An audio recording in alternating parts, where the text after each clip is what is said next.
Guys, welcome back to Swathra kitchen. ఇవాళ మన recipe Vinayaka Chavithi రోజున వినాయకుడికి పెట్టే నైవేద్య ప్రసాదం మోదకాలని క్విక్ అండ్ ఈజీగా టేస్టీగా ఎలా చేసుకోవాలో చూపిస్తాను. మీకు స్వీట్ తినాలనిపించిన ఇలా సింపుల్ వేలే చేసి పెట్టుకున్నారనుకోండి, టేస్ట్ అయితే అదిరిపోతుంది. గ్యాస్ మీద ఒక ప్యాన్ పెట్టి అందులోకి 2 టేబుల్ స్పూన్ నెయ్యి వేసుకోండి. నెయ్యి వేడెక్కిన తర్వాత 1 టేబుల్ స్పూన్ జీడిపప్పు, 1 టేబుల్ స్పూన్ బాదంను వేసుకొని రోస్ట్గా ఫ్రై చేసుకోండి. ఫ్రై అయిపోయిన తర్వాత వీటిని తీసి ఒక ప్లేట్లోకి పెట్టుకొని పక్కన పెట్టేసుకోండి. ఇప్పుడు 1/4 కప్పు బొంబాయి రవ్వను వేసుకొని అమ్మటి వాసన వచ్చేదాకా కలుపుతూ ఫ్రై చేసుకోండి. ఇందులోకి 1/4 కప్పు డెసికేట్ కోకోనట్ను కూడా వేసుకొని ఫ్రై చేసుకోవాలి. ఈ కోకోనట్ సూపర్ మార్కెట్లో అవైలబుల్గా దొరుకుతుంది.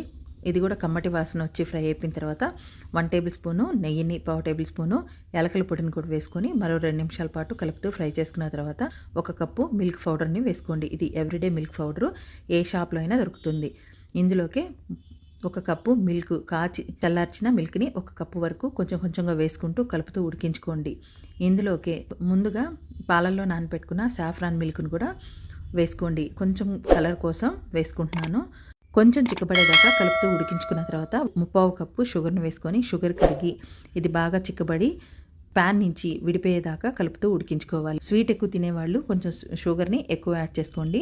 ఇది బాండీ నుంచి విడిపోయేటప్పుడు గ్యాస్ ఆఫ్ చేసుకొని మూత పెట్టి 15 నిమిషాల పాటు పక్కన పెట్టుకున్న తర్వాత కొంచెం గోరువెచ్చగా ఉన్నప్పుడు చేత్తో సాఫ్ట్ ముద్దలాగా చేసుకొని ఒక ప్లేట్లోకి పెట్టేసుకోండి. ఇప్పుడు జీడిపప్పు బాదాన్ని కూడా క్రష్ చేసింది ఒక బౌల్ వేసి పక్కన పెట్టుకోండి. మొదక్స్ చేసుకునే మౌల్డ్ని తీసుకొని నెయ్యిని గ్రీస్ చేసుకోండి. ఈ మౌల్డ్స్ స్టీల్ షాప్లో, అమెజాన్లో అవైలబుల్గా దొరుకుతాయి. సో ఇప్పుడు ఈ మౌల్డ్స్లోకి మనం ముందుగా ప్రిపేర్ చేసుకున్న ప్రసాదాన్ని కొంచెం కొంచెంగా పెట్టుకోండి.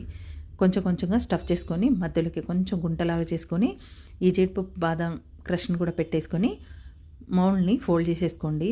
అడిషనల్గా వచ్చిన ప్రసాదాన్ని తీసేసేయండి. బ్యాక్ సైడ్ కొంచెం నొక్కుంటూ క్లోజ్ చేసేసుకోండి. సో అంతేనండి, సింపుల్గా చేసి పెట్టేసుకోండి ఇలా నైవేద్య ప్రసాదాన్ని. సో మీ దగ్గర మౌల్డ్స్ లేకపోతే చేత్తోనే సింపుల్గా మొదక్స్ని ఎలా చేసుకోవాలో చూపిస్తాను. నైవేద్య ప్రసాదాన్ని తీసుకొని రౌండ్ బాల్లాగా చేసుకొని మధ్యలోకి నొక్కొని స్టఫ్ని పెట్టేసుకొని క్లోజ్ చేసేసుకొని రౌండ్ బాల్లాగా చేసుకొని కోన్ షేప్ లాగా చేసుకోండి. కొంచెం ఇవి మోదక్ షేప్ పర్ఫెక్ట్గా వచ్చేలాగా చూసుకోండి. అలా పర్ఫెక్ట్గా వచ్చిన తర్వాత దీనికి మోదకాలకుంటే ఘాట్లని స్పూన్ తీసుకొని దాని బ్యాక్ సైడ్ నుంచి ఇలా ఘాట్లు అనేది పెట్టేసుకున్నారనుకోండి, సో పర్ఫెక్ట్ మోదక్ షేప్ వచ్చేస్తుంది. సో అంతేనండి, సింపుల్గా ఇలా ప్రిపేర్ చేసి దేవుడికి నైవేద్య ప్రసాదాన్ని నివేదించేసుకోవడమే.